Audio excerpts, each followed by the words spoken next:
Welcome back to Where You Live on Shaw TV. I'm here with Constable Mark Cattani, and we're talking about a really serious issue that happens in every city, but we're talking about Thunder Bay right now, and we're talking about impaired driving. Constable, tell us about impaired driving. Obviously we all kind of know the detrimental effects that impaired driving can have. Why don't you tell our viewers just a little bit about some of the effects that it has? Well, we can break it down into two categories. Basically, we look at the physical risks and costs, and we look at the financial risks and costs. So from a physical standpoint, it's pretty obvious that impaired driving is dangerous. It can cause injuries or death to the driver, other motorists that are in other vehicles that may be struck, or pedestrians that are on the road. And of course, there's also the grieving process for families and friends of those who are lost due to the collisions that result. From a financial standpoint, there's a lot of different costs. One is the immediate driver's license suspension for 90 days upon being arrested for impaired driving. Second is a 7-day impound for your motor vehicle. And then, of course, after that come court costs and legal costs, which can be extremely high.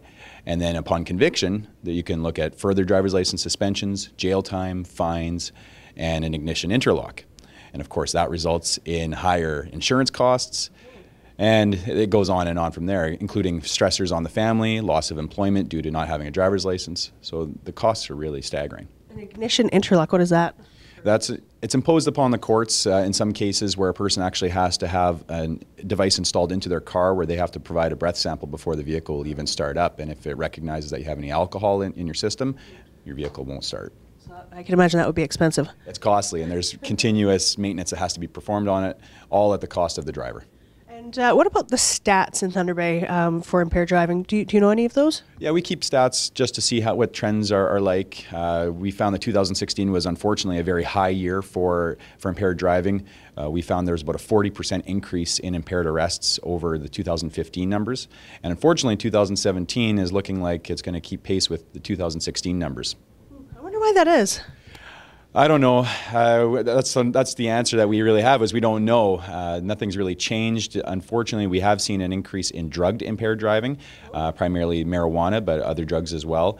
And that might be partially what's causing the increase, is that there's increased use in marijuana and other drugs, and people aren't necessarily associating that with impaired driving. People don't understand that drugs will impair your ability to drive safely. And that would go for prescription drugs, I would imagine, as well. That's everything. That's illicit drugs. Prescription drugs are frequently found as well. Well, yeah, I can imagine that could be quite the issue. Yeah, it can be problematic. Usually what it causes, not always, but it'll cause drowsiness, people falling asleep at the wheel, delayed reactions, and which result in crashes. Okay. Now you've given us some really great information. Now, what are the Thunder Bay Police Services doing? Is there something you can do? Well, we do run dedicated ride programs, reduced impaired driving everywhere programs. We are going to be running more throughout the course of the year. We have dedicated funding to do that, and we have to change our tactics, and that's what we're planning on doing. So we have to be a little craftier with what we do. We have to set up at multiple checkpoints, side streets for people who try to dodge the ride programs when they see them, frequently changing positions so that people aren't always aware that we're at one spot. We have to keep on top of social media to see if people are aware where we are, find out where the parties and the events are happening as well. Yes, the parties. Yes, that's always a problem. So in addition to that, we're also looking to increase the training for our officers in standardized field sobriety testing, and that way they'd be able to more accurately recognize alcohol and drug impaired drivers on the side of the road. Now, that's excellent. That's fantastic that the police are, taking steps. Now, what about us in the community? What can we do? Well, there's really three things that people can do in the community. The first is obviously not to drive impaired. There are lots of other ways to get around. So you have to plan your night when you're going to be drinking. You can get a ride with somebody else, assign a designated driver, taxis, public transit. The second thing is to stop somebody else that you know from driving impaired. It might be difficult, it might be awkward, but you have to recognize that you're being the best friend possible at that point in time, and you might be saving someone's life. The third thing people can do is they can call 911 when they see an impaired driver on the side of the road.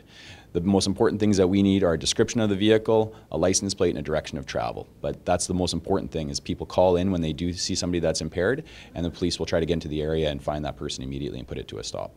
So now I've often wondered about that when I've been driving around and you kind of see a vehicle acting kind of strange on the road, can you call? Like, would it be obviously not 911, it would be the other number, or is it 911? It would be 911. So you have to obviously determine whether it's just a momentary lapse in judgment, somebody's not paying attention, or is it something where they're weaving in and out? Are they falling asleep at the wheel? Are they doing something that's really out of the ordinary? Call 911, give a description. Don't follow the vehicle though, but give a description, a good one for us, so that we can get into the area as soon as possible. Excellent. Well, thank you very much. I appreciate that.